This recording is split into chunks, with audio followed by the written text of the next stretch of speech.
देश में corona virus के संक्रमण के बीच राहत की बात यह है कि बड़ी संख्या में मरीज ठीक भी हो रहे हैं। देश के 14 राज्यों में इलाज करा रहे मरीजों की संख्या से ज्यादा स्वस्थ हो चुके मरीजों की तादाद है। चिकित्सा विशेषज्ञों के अनुसार यह आंकड़े लोगों में कोरोना को लेकर कामयाब भय को दूर करेंगे।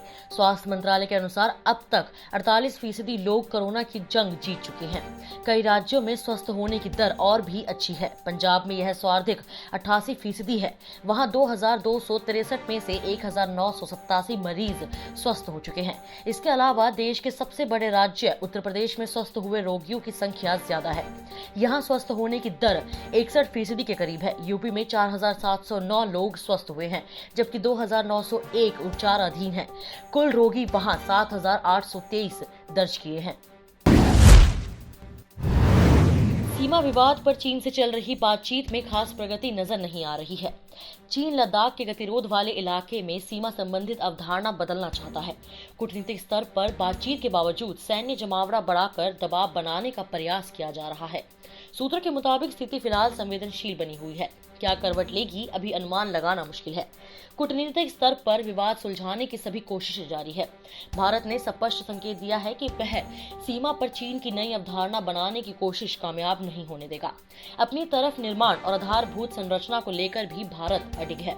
सूत्रों ने कहा कि पर्दे के पीछे स्थिति सामान्य करने की कोशिश हो रही है, लेकिन भारत ने स्पष्ट संकेत दिया है कि वह अपना कदम पीछे नहीं खींचेगा। दोनों पक्षों की ओर से सैन्य जमावड़ा भी बढ़ा है। सूत्रों ने कहा कि भारतीय सेना ने उत्तर सिक्किम, उत्तराखंड, अरुणाचल प्रदेश और लद्दाख में संवेदनशील सीमावर्ती इलाकों में अपनी मौजूदगी बढ़ाने के साथ उच्च स्तर पर सतर्कता बढ़ाई है। देश में कोरोना के बढ़ते मामलों के बीच मानसून की दस्तक मुसीबत बढ़ा सकती है। वैज्ञानिकों ने चेतावनी दी है कि जून के अंत या जुलाई में मानसून के सक्रिय होने के साथ संक्रमण में और इजाफा हो सकता है। इसी मौसम में जापानी इंसेफेलाइटिस, डेंगू और मलेरिया के कहर को देखते हुए स्वास्थ्य एजेंसियों और नगर निकायों पर भी दबाव बढ़ेगा, जो पहले ही कोरोना से जंग में पूरी ताकत झोंक चुके हैं। Indian Institute of Science Bengaluru और Tata Institute of Fundamental Research Mumbai के शोधकर्ताओं ने कहा कि मॉनसून में संक्रमण का दूसरा दौर शुरू हो सकता है। तापमान में कमी से इसमें उछाल की आशंका है। IISc बेंगलुरु के प्रोफेसर राजेश सुदर्शन ने कहा कि आवाजाही में ढील से पहले ही बढ़ते मामलों से चिंता है और मॉनसून से यह कहना मुश्किल होगा कि ग्राफ कितना और ऊपर जाएगा। दिल्ली, मुंबई में डेंगू, मलेरिया जैसे रोगों से लड़ाई में ही स्वास्थ्य कर्मियों को बड़ी टीम जुटानी पड़ेगी। दिल्ली सरकार की सीमाएं तत्काल प्रभाव से सील करने का आदेश जारी कर दिया गया है। यह सीमाएं आगामी रविवार तक सील रहेंगी। इस दौरान अगर आप दिल्ली से बाहर रहते हैं, दिल्ली आना चाहते हैं, तो आपको पास लेना होगा।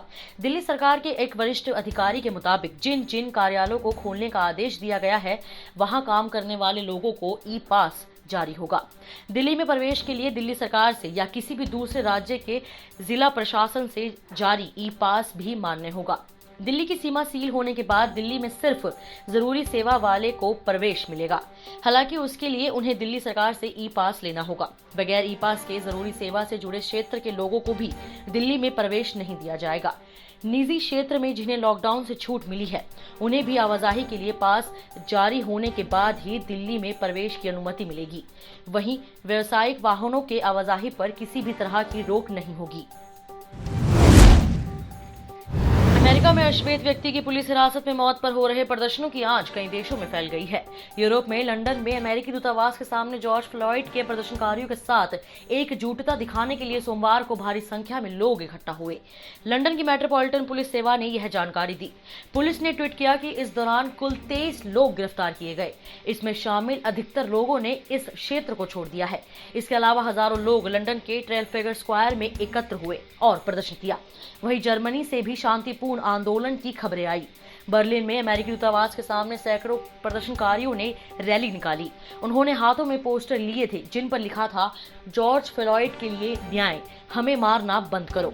और अब कौन। इस वीडियो में इतना ही। मैं कोमल, पंजाब केसरी, दिल्ली से। अगर आपको हमारी ये खबर जानकारीपूर्ण लगे तो हमारे फेसबुक पेज punjabkesari.com को लाइक करें, और अगर आप हमारी ये वीडियो यूट्यूब पर देख रहे हैं तो हमारे चैनल punjabkesari.com को सब्सक्राइब करना ना भूलें।